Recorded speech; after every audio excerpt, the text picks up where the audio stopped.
The film begins with Ava, who has returned to her city after a long time because two of her school friends are getting engaged. One of her friends is named Danica. During the engagement event, Ava is standing downstairs talking to Danica, while Danica's friend is talking to Ava's ex. Ava and her ex had liked each other in the past, but they had a fight over something and broke up. Today, all the friends are meeting after a long time. After the engagement ceremony is over, the four friends sit together and catch up. Today is the 4th of July, and they decide to go to the top of a mountain to watch the fireworks. As Ava is about to get into the car, she sees her other friend, Stevie. She thinks, since they're going for a walk after such a long time, why not take her along as well? It is revealed that Stevie works at a bar. When Ava approaches her, Stevie refuses, saying, "Sorry, I have some work, you guys go ahead." But Stevie's friend says, "I will handle the place and manage everything. If you want to go, just go." Ava agrees, and now they begin their journey. Everyone is driving along the cliffside when Danica suddenly screams at her fiancé, Fionn, which scares everyone. But it turns out to be just a joke. They quickly reach the spot and get out of the car. Danica begins acting strangely toward her fiancé, as if he were out of control or crazy. Suddenly, another car starts coming toward them, and Fionn doesn't move from his place. The others get angry at him, but at the right moment, Ava's ex pushes him out of the way. Everyone glares at him angrily. The other car then swerves and collides with the barrier, getting stuck. Everyone is terrified. They run to save the driver, who is badly injured, but the car door won't open and the car continues moving forward. Everyone tries to pull him back, but nothing works. At the last moment, the driver grabs Danica's fiancé's shirt, but she quickly frees herself and the car falls into the water. Ava and Stevie say they should save him, but there is no way to get down. Danica's fiancé goes to call the police. Danica says, "It's just an accident. Don't overthink it. These things happen on roads like this." Ava's ex says, "We were standing right here. It's our fault. In a way, we're killing him." After some time, Danica's fiancé returns and says the police are on their way and that they should leave the area. Ava and Stevie are not happy with this, but Danica's fiancé convinces them that they will handle it at the police station. Ava's ex says, "It wasn't possible to save him. We tried, so we should leave." When they see the police passing by, they leave.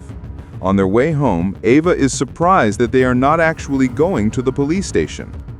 Everyone reaches home. Danica's fiancé says that everyone should now separate and forget this matter forever. He assures them that the police will take care of it and there's nothing to worry about. Ava does not agree and leaves without saying a word. 1 year passes like this. Ava returns to her city again, this time for Danica's bridal shower. Danica is getting married, but not to her old fiancé. She broke up with him after that accident and is marrying someone else. On the flight, Ava meets a girl who is a podcaster. When she hears that Ava is heading to the same place, Ava asks her for a ride. Ava's ex had arrived by car, so both girls get in and leave together. Danica is very happy to see Ava and greets her warmly. Stevie also arrives and meets both of them. After a while, Danica sits with everyone and begins opening her gifts. Suddenly, a letter falls. She opens it and finds a card inside that reads, "I know what you did last summer." Danica is shocked and asks who could have sent it, but no one knows. Later, she shows the card to everyone and says that this must be the work of her ex, who had gone mad after last year's accident, which is why they broke up. Ava's ex recounts the accident, explaining that the man who died had no family. Danica's ex-fiancé's father, who was the mayor of the city, had handled the case carefully to make sure his son's name was not implicated in the accident. The group then arrives at Danica's ex-fiancé's place, and he is shocked to see them. When Danica shows him the letter, he becomes frightened and insists, "I have nothing to do with this," then leaves. That night, when Danica is at home, she senses someone outside her window. Her fiancé comes from behind and tries to calm her, thinking she is nervous about the wedding. Danica goes to take a bath. Outside, her fiancé is watching her, relaxing. While she is in the tub, meditating to unwind, suddenly the lights outside turn on. Her fiancé is shocked and goes to check, but the lights turn off again. He looks carefully in the darkness and returns, but an arrow suddenly pierces his shoulder. He almost falls but grabs a pillar to steady himself. Danica has music playing in the tub, so she cannot hear anything. Her fiancé falls slightly, crawls a little, and stands up again. He realizes the killer has arrived and shoots another arrow. The killer then moves toward Danica and kills her with a large hook. The killer's face is unseen as he wears a mask. Tanika feels refreshed after her bath. She hears the music playing downstairs, goes down, and sees a horrifying sight. A rod is stuck in her friend's neck, and written above in blood are the words, "You can't erase the past. You can't erase Mazik." This terrifies her. The next morning, everyone gathers to try to understand what is happening. They discuss the names of friends who might know about last year's incident. Ava's ex mentions Ava's new friend, the podcaster, who recently did a podcast about a killer. Danica plays the podcast, which details the 1997 murders committed by the same killer with a hook. Learning that all the young boys and girls had been killed by the same masked killer, Danica is shocked and scared. Ava says it's crazy to think the podcaster could be the killer, as she had just met her. The next morning, Ava meets the podcaster and asks her to tell a little about herself. The podcaster takes Ava to a very old house and, acting like a mad person, repeatedly talks about the 1997 murders committed by the serial killer with the hook.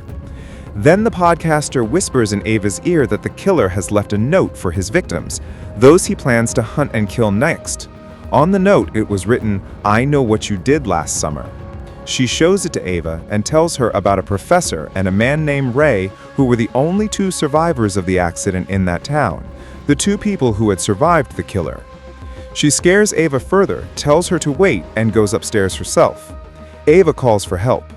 As time passes, she suddenly finds the killer standing right in front of her.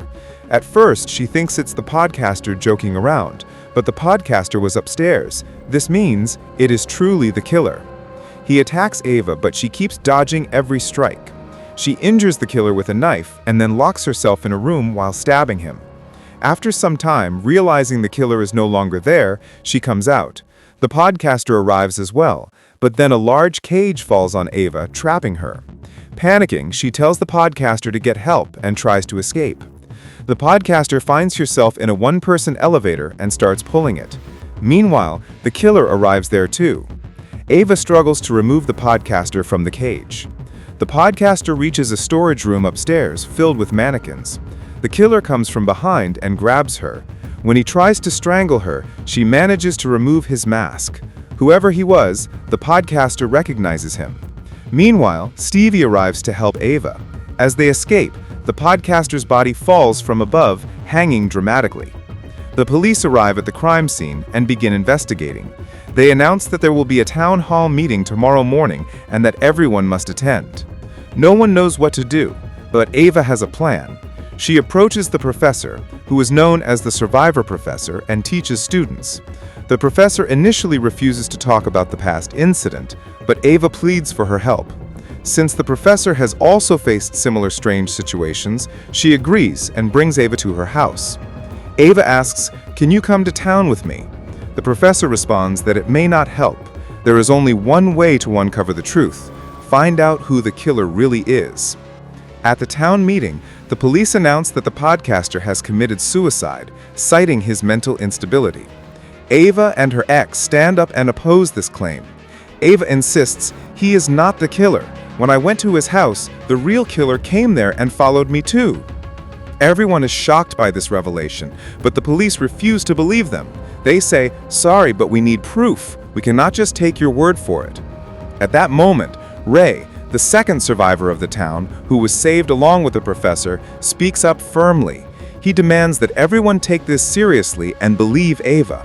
The police agree, but they mention that in such cases, they always take guidance from the father present at the meeting. He stands and tells everyone, "Whoever needs help should come to my house." Now Stevie goes to see Ray, as she had never known he was also a survivor of the killer.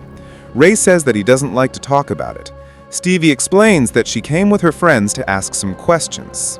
It is revealed that Ray was previously married to the professor. He doesn't like that his ex-wife has involved these people to investigate the killer. Danica's ex says to Jan, "I see only one solution. We should leave this town." But Ray, who has experience with this situation, warns them that running away won't solve anything. Meanwhile, they examine the police report, which shows that the man who died had been driving under the influence and that the car was stolen.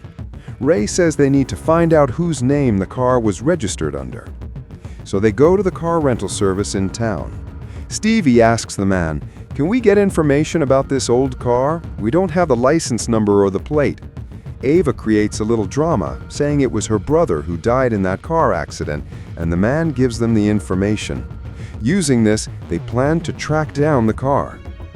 Meanwhile, Danica and her ex go to the cemetery with John to visit the grave of the deceased man. They notice fresh flowers on the grave. When the caretaker arrives, they ask if he knows who placed them. He replies that he doesn't. Both of them request to see the CCTV footage, and he agrees.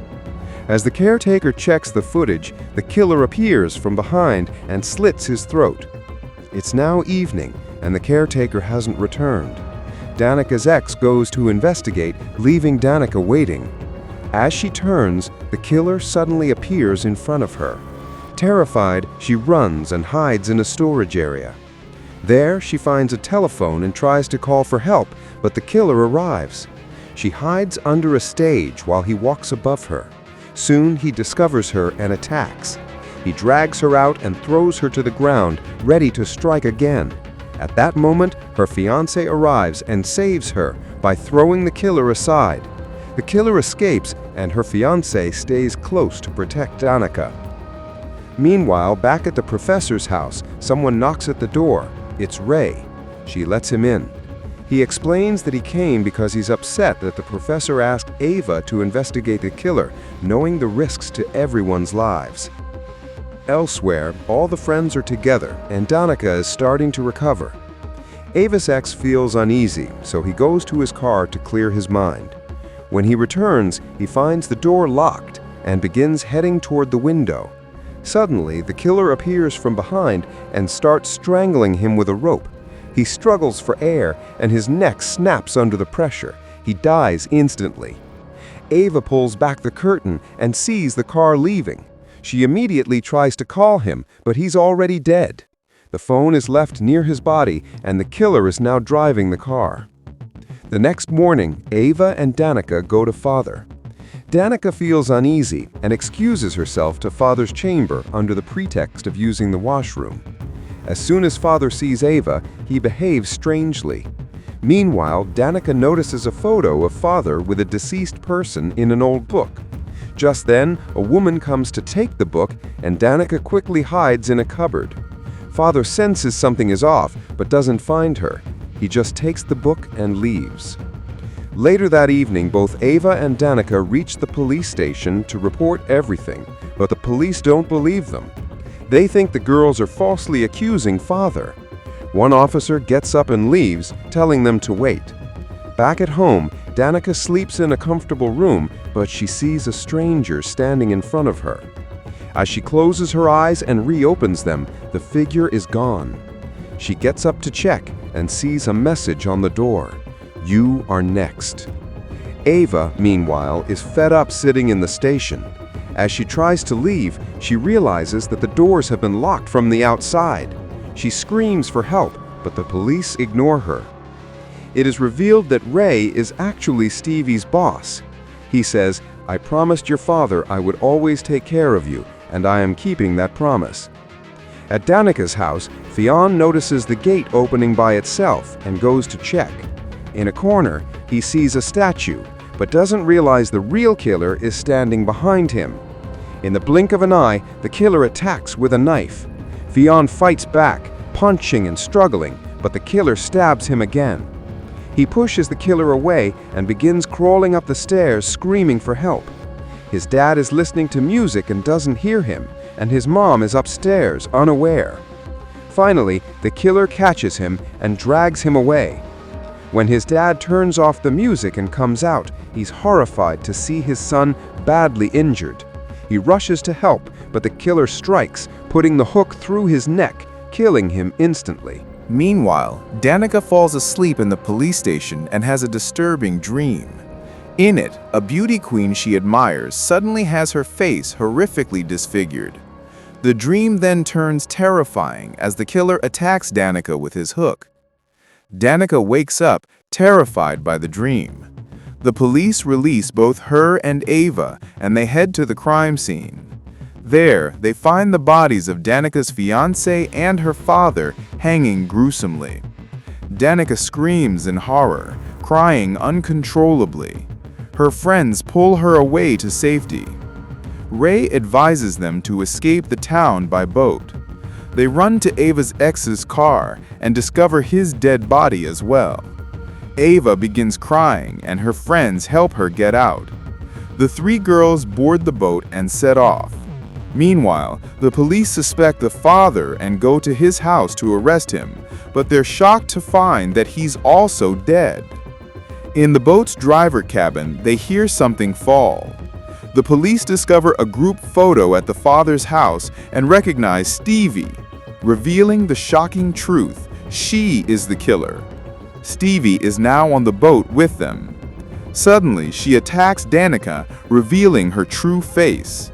Ava calls her mad, but Stevie responds, "I am a strong, free-thinking girl. You cannot call me mad." She explains her tragic past. When her parents died, everyone abandoned her, leaving her broken. She met the man who died in the car accident, her only support. When she found his body, she was devastated. She wanted everyone to feel the same pain she felt. Danica asks why she is telling them this now, and Stevie explains that she wanted to take their love as they took hers. Ava reaches for a flare gun, but Stevie stops her. The hook falls, and Danica grabs it, running away. Stevie chases her, and Ray arrives to help. He confronts Stevie, aiming his gun, but she holds Danica at the tip of her hook. Somehow, Danica manages to kill Stevie and frees herself. Ray has no choice but to shoot, causing a TV to fall into the water. Later, Ava is with Ray at his bar. When he removes his shirt, Ava notices the knife wound, the same one the killer inflicted at the podcaster's house, and panics. She tries to escape, but the doors are locked. Ray, the second killer, attacks with a hook. Ava fights back fiercely, breaking a window to run, but Ray catches her. Meanwhile, the professor arrives at the bar. Ava, recovering from Ray's knife attack, steps aside as Ray confronts the professor. He explains that he supported Stevie in killing her friends because of her tragic past and lost love. As he tries to kill the professor, Ava attacks from behind with an arrow, piercing him instantly. He dies on the spot. The scene cuts to Danica alive, standing on the seashore. Ava and Danica are later shown being treated in the hospital. They learn that Stevie is still alive. Ava vows she will not let her escape this time. With Ray dead, it is essential to stop Stevie. She will not rest until the killer is gone. The movie ends here. Thank you for watching. Don't forget to like, comment, and subscribe for more movie recaps and thrilling endings explained.